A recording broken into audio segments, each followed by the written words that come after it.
Je me présente à vous. Je suis le prophète Eli Pada.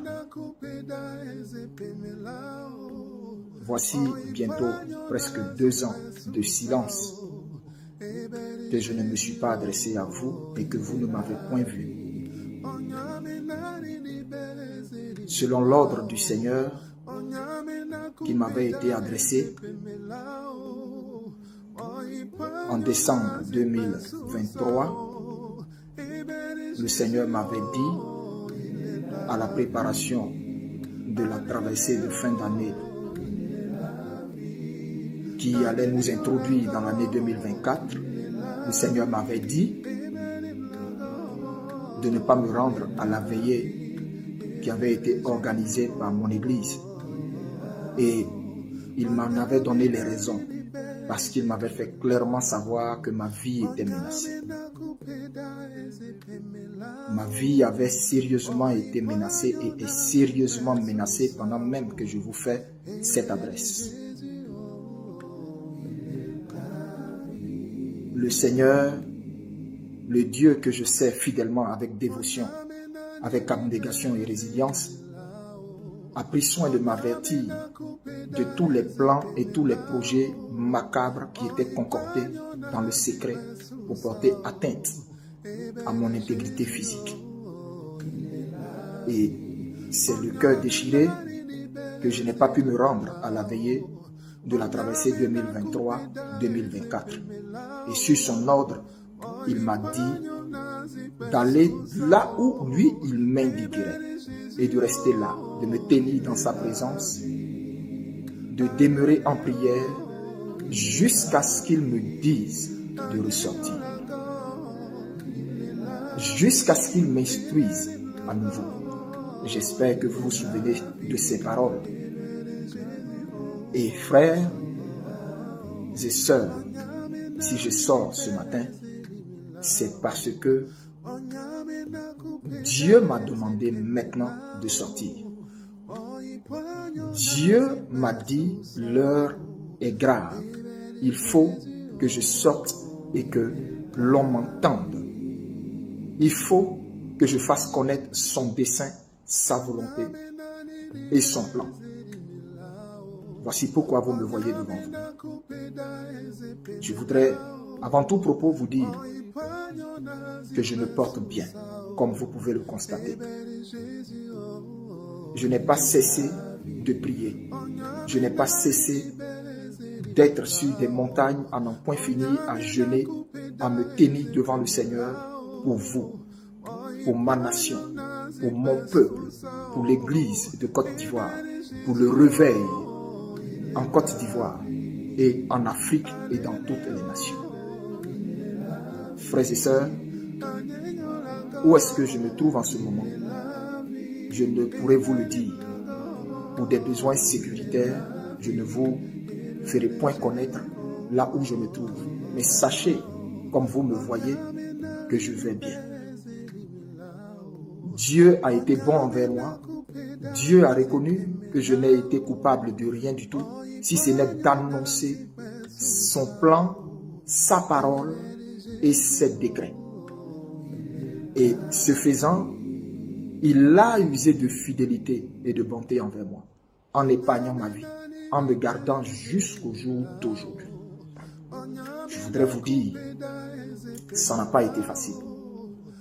Ça n'a pas été facile. Ma vie a été éprouvée comme vous n'avez pas idée. Ça n'a pas été facile. Parce que nul n'est préparé à ce genre de situation dans laquelle je me trouve. Et je n'avais pas du tout imaginé que cela prendrait le temps que ça a pris. Ça a été difficile de me tenir loin de la chair, loin de mon église, loin de ce que je sais faire et de ce que j'aime faire le plus, à savoir prêcher Jésus-Christ. Ça a été un combat. Ça a été un combat. Ça a été des larmes. Ça a été des cris. Ça a été des pleurs. Ça a été des temps devant le Seigneur à demander à Dieu, Seigneur, pourquoi moi? Pourquoi moi? Pourquoi moi? Et la réponse que le Seigneur me donnait était, pourquoi pas toi? Pourquoi pas toi? Je vais vous dire ce matin, on ne se choisit pas soi-même, on ne s'appelle pas soi-même. Je n'ai pas fait une lettre de créance pour demander à Dieu de m'appeler à le servir. C'est le Seigneur lui-même, dans sa volonté souveraine, qui m'a appelé à le servir en tant que prophète. Il m'a imposé le sacerdoce de prophète.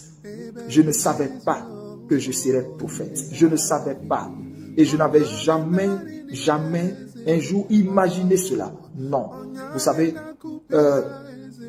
la Bible dit, l'homme a mis un projet dans son cœur, mais seule la volonté de l'Éternel s'accomplit.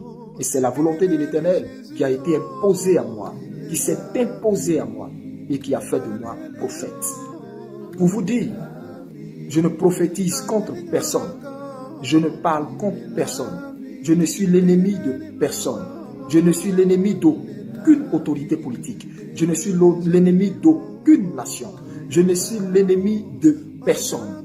Mais bien au contraire, je suis la voix, le porte-parole, le messager du Seigneur auprès de ma nation, auprès des nations, auprès des peuples, auprès de tous les enfants de Dieu. Épris de Jésus-Christ, épris de paix, épris d'amour, épris de vérité.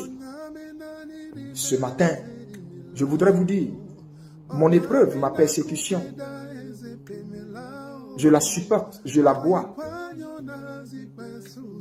Je la supporte, tant bien que mal. Parce qu'elle m'a été imposée par le Seigneur. Simplement à cause de ce que j'ai voulu être un prophète de vérité. M'inscrire dans la vérité.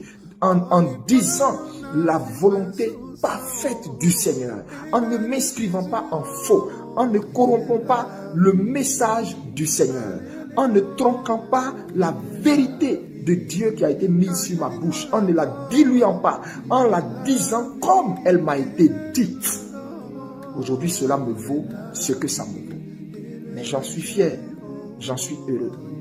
Parce que Pierre est passé par là, Jean est passé par là, Matthieu est passé par là, Ésaïe est passé par là, Jérémie est passé par là. Combien de fois Jérémie avait voulu ne pas dire la vérité du Seigneur, mais il ne pouvait pas s'en dissocier parce que cela était sa vocation. Et cela est ma vocation. Bien-aimé, aussi longtemps que l'Éternel mettra une parole dans ma bouche, je la dirai comme elle a été mise dans ma bouche. Je ne la dirai pas pour vous faire plaisir. Je ne la dirai pas pour plaire à un homme politique. Je ne la dirai pas pour plaire à un parti politique. Je ne la dirai pas pour plaire à une oligarchie quelconque. Je la dirai parce que le Seigneur m'impose la volonté de le dire. Alors, je la dirai. Bien-aimé, un an, aujourd'hui 8 mois, que je suis partout et nulle part à la fois. Un an, 8 mois, que je bois cette épreuve, simplement parce que j'ai prophétisé tous ces événements que vous êtes en train de voir actuellement dans notre pays. Et parce que j'ai prophétisé que Dieu n'en avait pas fini avec quelqu'un. Dieu n'en avait pas fini avec un homme, Guillaume Kibafouri Soro. Parce que j'ai dit simplement le nom de cet homme dans une prophétie. Mais je ne l'ai pas dit parce que je connais cet homme. Je ne le connais ni d'Adam ni d'Ève. Je ne l'ai jamais vu. Nous n'avons jamais échangé. Jamais. Je n'ai jamais échangé avec aucun de ses collaborateurs. Mais simplement parce que j'ai dit le nom de cet homme. Aujourd'hui, ça me vaut ce que ça me vaut. Bien-aimé, mais que voulez-vous que je fasse si Dieu n'en a pas fini avec la vie d'un homme? Si Dieu n'en a pas fini avec l'histoire d'un homme? Que voulez-vous que je fasse si Dieu a pour la Côte d'Ivoire un avenir glorieux? Voulez-vous que je me taise? Voulez-vous que je me taise si l'avenir glorieux de la Côte d'Ivoire doit passer par un temps de tribulation et d'épreuves? Voulez-vous que je me taise? Non. Mon rôle est d'annoncer ce que Dieu me dit de dire. Je ne mange à la table de personne. Je ne mange à la table d'aucun homme politique. Alors je me dois de dire ce que Dieu me dit. Et un homme de Dieu, c'est celui qui se met du côté de la justice, du côté de la vérité, du côté du peuple, et non du côté des palais, non du côté des oppresseurs du peuple du Seigneur. Je voudrais vous dire ce matin que je ne suis affilié à aucun parti politique. Je suis apolitique. Apolitique. Je n'appartiens qu'à un seul parti. Je voudrais vous dire ce matin que je ne suis affilié à aucun parti politique. Je suis apolitique.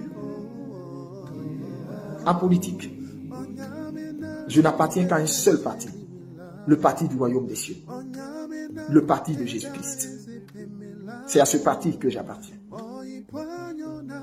Alors, aussi longtemps que le message du Seigneur viendra à moi, aussi longtemps que Dieu me dira, Élie, Élie, lève-toi et parle, aussi longtemps que Dieu m'ordonnera de dire, peu importe, même si ma vie doit en pâtir, je dirai ce que Dieu m'ordonnera de dire.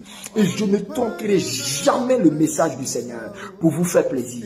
Ça, jamais. Si même vous trouvez sur votre chemin des personnes qui ont décidé de corrompre l'huile qu'ils ont reçue, de corrompre l'appel qu'ils ont reçu, de manger et de dîner à vos palais, de prendre des mallettes d'argent pour soutenir leur ministère au prix de perdre, au risque du moins, de perdre la couronne éternelle qui est réservée dans le ciel.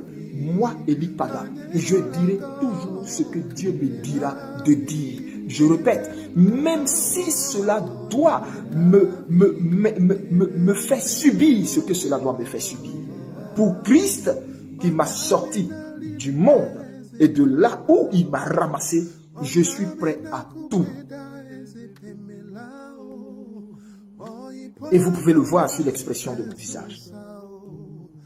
Si vous aviez pensé que le fait de me taire pendant presque 2 ans était une peur, vous vous êtes trompé. Si vous aviez pensé que le fait que vous ne m'avez pas vu pendant 2 ans était l'expression d'une peur, d'un homme terré, d'un homme apeuré, vous vous êtes trompé. C'était un homme qui, après avoir prophétisé, était dans le secret de Dieu, en train de prier et de mener le combat, mais final, parce que j'ai compris par l'Esprit de Dieu que la délivrance de la Côte d'Ivoire est d'abord spirituelle avant d'être physique. Et donc, spirituellement, j'étais dans la présence de Dieu. J'étais devant le Seigneur. J'étais jour et nuit, ne mangeant point, ne buvant point, ne dormant point. J'étais devant le Seigneur pendant ces presque 2 années durant. Et si vous aviez assimilé cela de la peur, c'est que vous ne connaissez pas mon appel. C'est que vous ne comprenez pas mon appel. C'est que vous ne comprenez pas mon appel. Je me suis abandonné à Dieu. Je me suis livré à Dieu pour ne point m'embellir, pour ne point ressembler à aucun autre, pour ne point plaire à personne. Je me suis abandonné au Seigneur pour être le sacrifice du réveil spirituel pour notre nation. Bien-aimés, je voudrais vous dire ce matin, si je sors, c'est parce que mon Père m'a dit sors maintenant pour donner ce dernier et ultime message solennel à ta nation. Alors mon message va porter sur différents points.